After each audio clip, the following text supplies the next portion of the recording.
Alors, bonjour Monsieur Moustapha. Bonjour, je m'appelle Moustapha Chouambiano. D'accord. Vous êtes un ami de longue date, un ami personnel de Monsieur Sankara.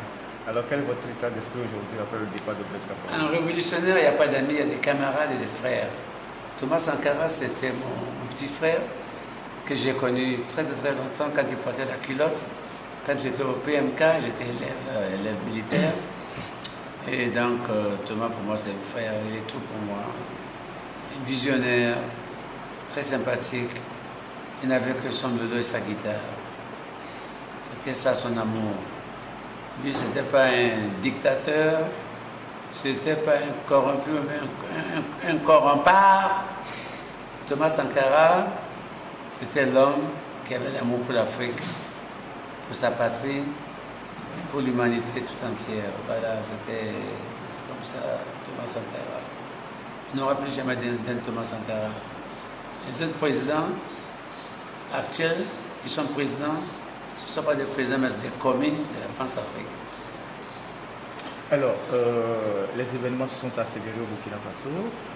Il y a eu cette révolution-là qui a emporté en 2 jours le président Blaise Compaoré. Quel a été le rôle joué par les médias? On sait que vous êtes à la tête d'un groupe de médias. Les médias ont joué un grand rôle.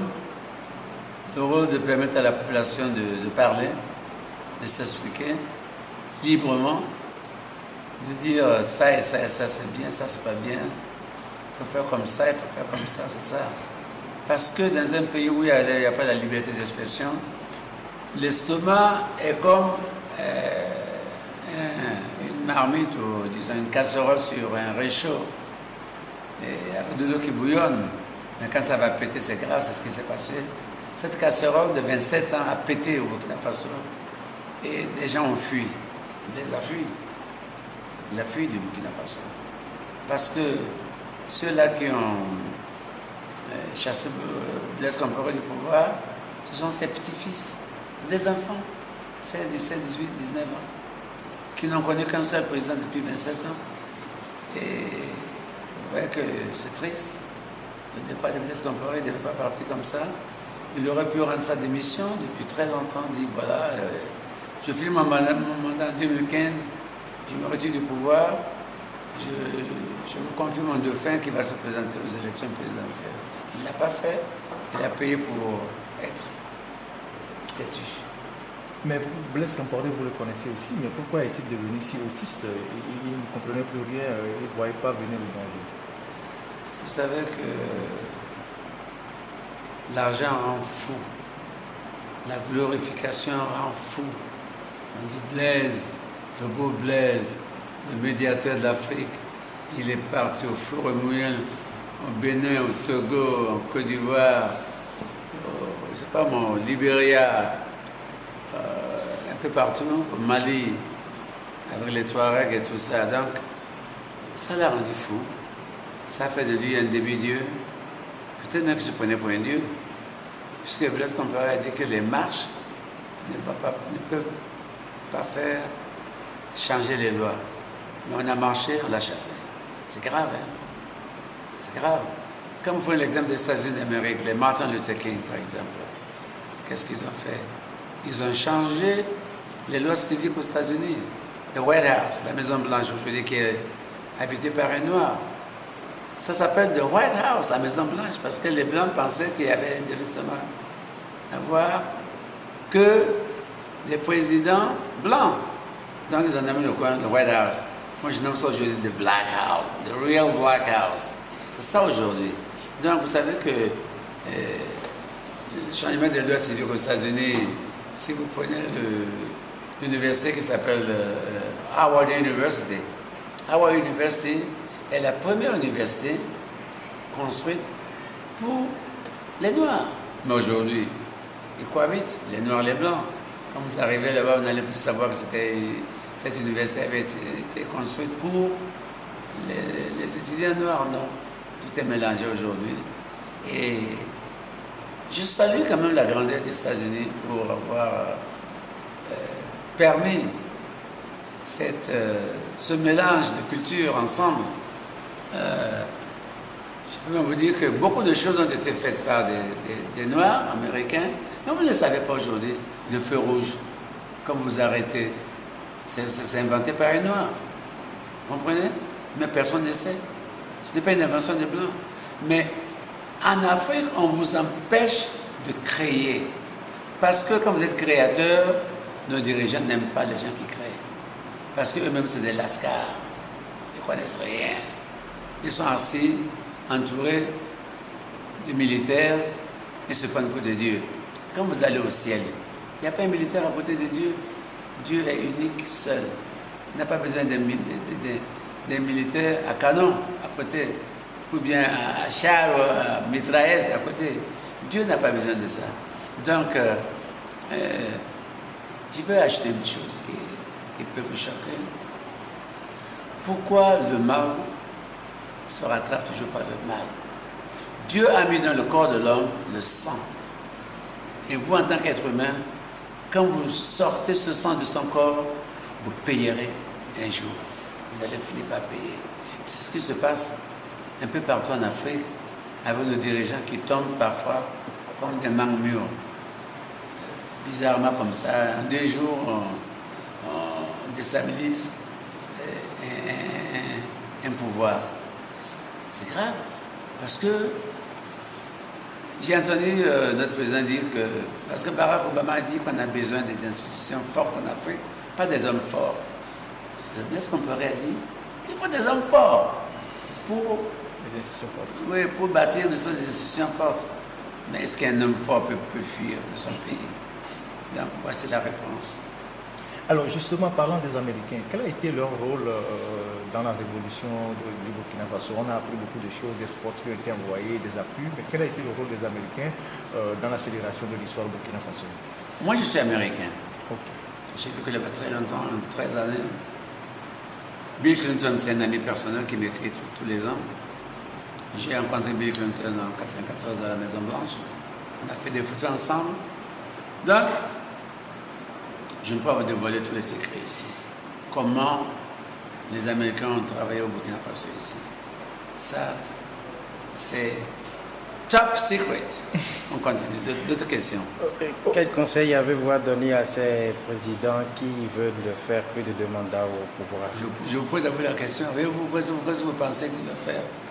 Ces présidents qui devaient manipuler la Constitution et changer les constitutions, envoyer, n'est-ce pas, les constitutions dans des pressings, ou envoyer, n'est-ce pas, des constitutions chez les blanchisseurs de baies, de coquetines et de Nyokonakwe. Ça, ce ne sont pas des présidents. Comme au Togo, quoi. Oui, mais c'est pour ça que j'ai fait un clin d'œil à certains petits présidents qui se disent grands présidents. Mais les choses ont tellement changé en Afrique qu'on ne peut plus faire comme avant. Le Burkina Faso, il n'y aura plus jamais un président qui va faire 2 mandats. Ça, c'est un. Il n'y aura plus jamais un président qui va changer la Constitution. Donc, la jeunesse a dit non à ça. La jeunesse a dit, nous voulons notre avenir pour nos enfants, nos petits-enfants à venir. Donc, les jeunes sont sortis. Quand vous avez 1 500 000 jeunes dans la rue, mais on ne peut rien faire. Et ça a été rapporté à Blaise, quand on lui a dit, quand un grand militaire lui a dit, j'ai nommé Gilbert Guindiro, lui dit, avec tout le respect que je vous dois, Excellence Président, on ne peut rien faire contre ce monde dehors, ça le dépasse. Est-ce que c'est par là que Blaise dit qu'il a été trahi par ses proches?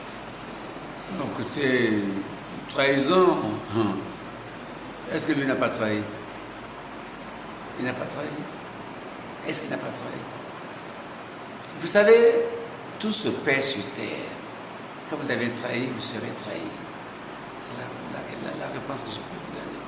Alors, ce 11 novembre, vous avez été reçu par le chef de l'État, le lieutenant-colonel Zida. Vous, les hommes des médias, qu'est-ce qu'il vous a dit réellement, ses intentions? Non, mais ça a été une rencontre, j'ai pris la parole d'ailleurs là-bas, ça a été une rencontre de famille.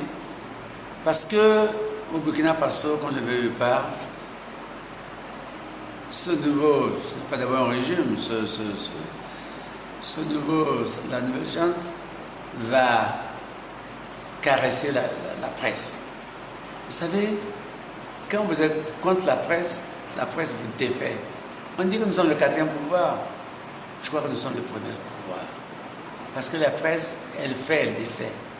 Et quand on l'a rencontré, on a discuté, on a rigolé. Moi, j'ai pris la parole, j'ai dit que avant, les journalistes écrivaient avec des mains qui tremblent. Et j'espère qu'à partir d'aujourd'hui, nous allons écrire et parler en riant. Ça veut dire beaucoup de choses. Pour eux, parce que le journaliste, si vous ne le respectez pas, vous perdez le pouvoir. Le journaliste, quand vous l'insultez, vous vous insultez. J'ai une grande émission à Ouagadougou qui s'appelle Ça va, ça ne va pas. Et un ministre, un ex-ministre, je viens de tirer mon chapeau hier sur la télévision nationale. Monsieur le ministre, je vous tire mon chapeau parce que vous n'êtes plus le ministre. Il est où aujourd'hui? Il a dit que nous, on les insultait. On n'a jamais insulté quelqu'un. Nous savons ce que c'est que la diffamation de notre déontologie. On n'insulte personne. Mais on permet aux gens de critiquer, de féliciter quand il faut féliciter, de critiquer quand il faut critiquer. C'est ça aussi la bonne presse. Donc c'est ce que nous faisons ici. Je crois que le lieutenant-colonel Zida, on se connaît, il nous connaît, on se comprend, il nous comprend. Alors, quel sera l'accompagnement des médias dans cette transition? Nous sommes aux aguets. Il n'est pas dit qu'on va aller en tirant des pénaltys. C'est un match. Il faut dribbler. Nous, on va les dribbler. Ils vont nous dribbler. On va les dribbler. Mais je crois que nous allons marquer des buts à travers la presse pour la stabilité du Burkina Faso.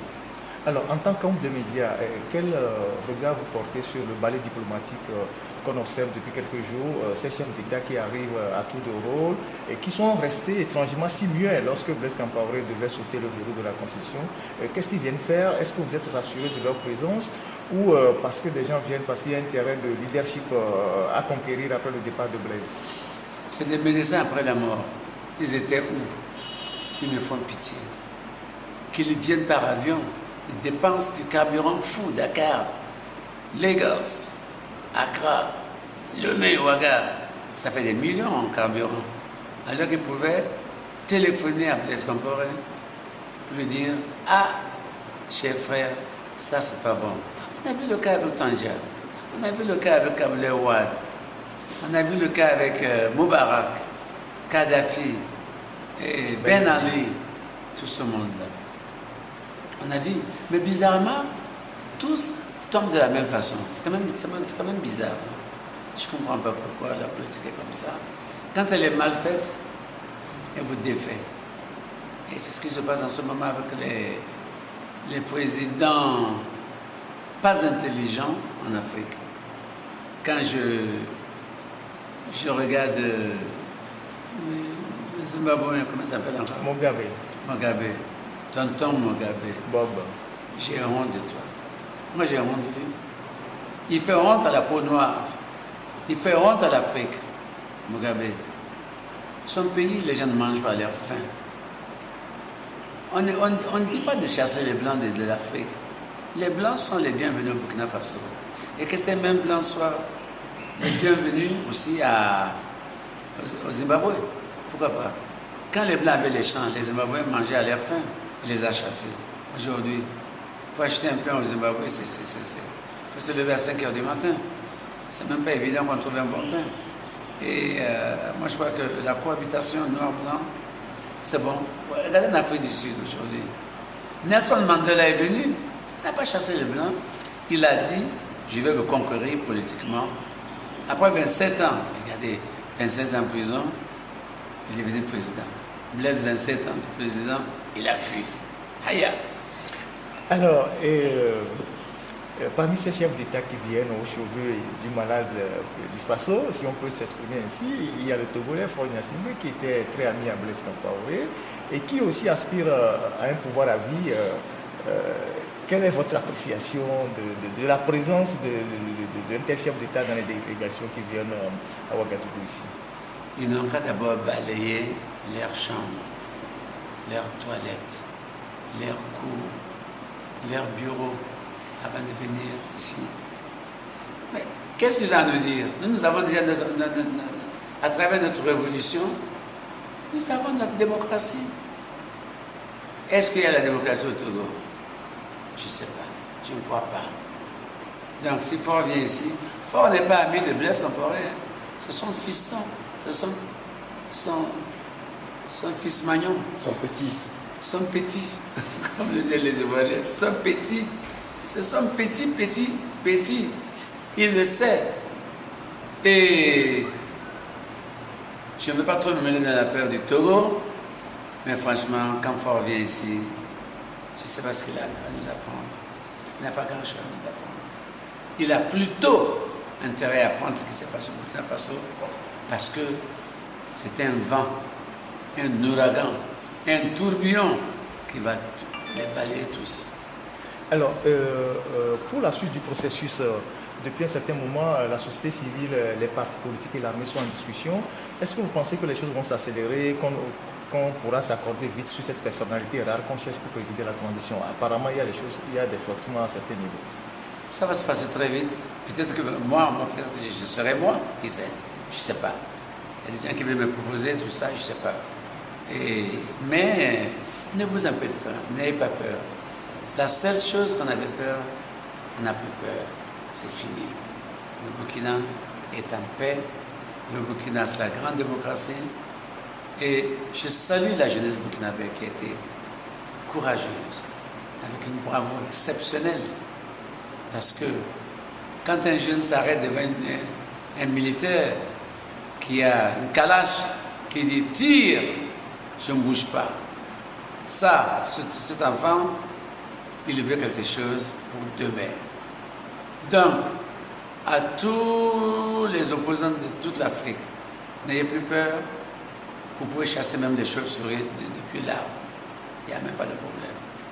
Nous avons des présidents chauves-souris, des présidents éperviers, des présidents pêcheurs, des présidents pirogués, de tout. Ils sont bizarres, ces présidents. Ils sont bizarres.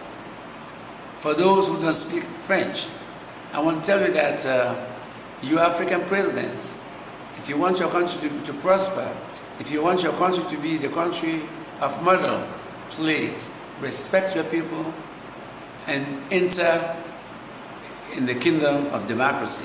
This is what we want. If you don't do that, you'll be thrown out and we'll make a coup d'etat against you. Thank you.